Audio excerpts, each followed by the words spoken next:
Hi friends, Flavio here. So the question today is, how do I deal with very difficult people? And here's how you deal with it. It's actually simple. Let's begin with this understanding that when I characterize somebody as difficult, that characterization, that quality that I'm attributing to that person only exists in my mind, in my perception.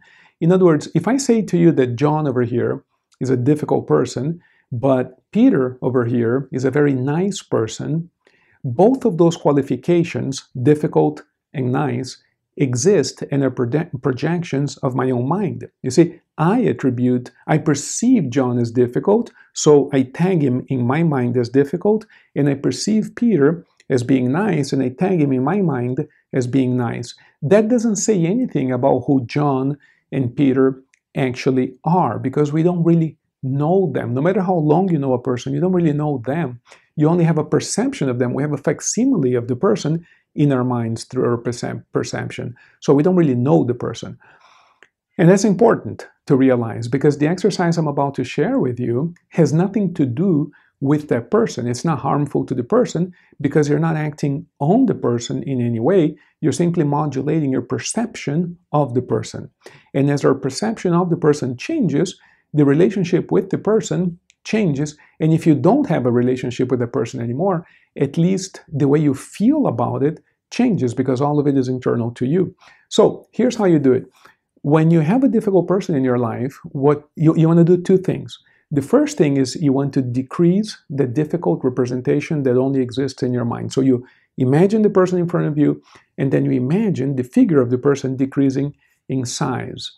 And again, you're not doing anything to the person, because you're really only acting on this image of the person that lives inside of your mind. And when we perceive somebody as being very difficult, in reality, we're perceiving them as overpowering over us. They have power over us. They're big. They're powerful.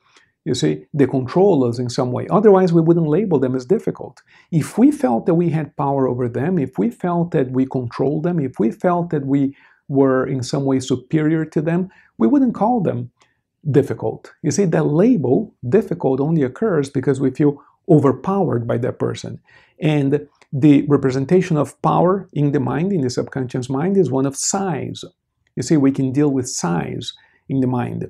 See, the mind works with all of these images and symbols, so difficulty isn't really a concept that we can communicate to the subconscious mind, but size we can. So inside of us, we actually see the person as being very large, larger than life. And so in your mind, when you visualize that person, what you're doing now is you're mentally using your will to decrease the size of the person in your mind. But notice the way I said it. You know, earlier I explained to you, we're not really acting on the person. We're not really decreasing the person.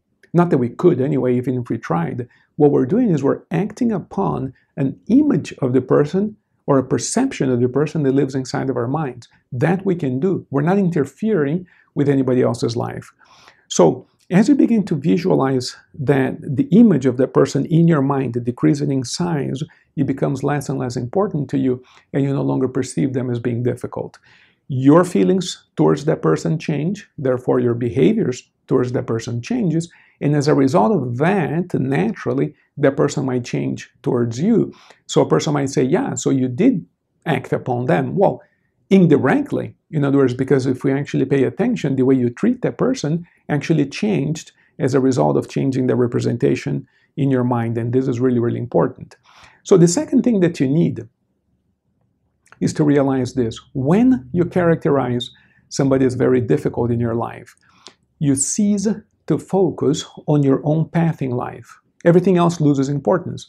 In other words, we, especially men, by the way, because men are more tunnel vision, men evolved, to hunt, so we kind of focus on one thing at a time. So when we have a difficult person in our lives, we tend to focus on the person and lose sight of whatever else is important to us. So we have to return to ourselves in a sense. You do one exercise where that person decreases in size in your mind, and the next exercise is you pick up your dream again. What is your dream? Is it to run a marathon? What is your dream? Is it to build a house in the country? I don't know. What is your dream? So you visualize the dream of yours, and you see the result already done, but magnified in your mind. And what you're doing is changing those inner representations at the level of the subconscious so that you can propel yourself forward away from what is not good for you and towards what is good for you, that which represents your ideals. So remember, you can actually do this. You just have to sit comfortably, not in your car, of course. Close your eyes and imagine the difficulty and see that difficulty, typically a person, decreasing in size until it basically disappears. Then you focus on your dream, your goal, and you see that expanding in full color right in front of you. And so we're switching away from what we don't want towards what we do want. And that, my friend, is one example of how there is magic in life. That's pure magic, all right? And I want you to practice these exercises and let me know how it goes for you, because we're only getting started. I'm happy to be here and sharing these ideas with you, and I'm looking forward to sharing more. Let me know what you think. Thank you.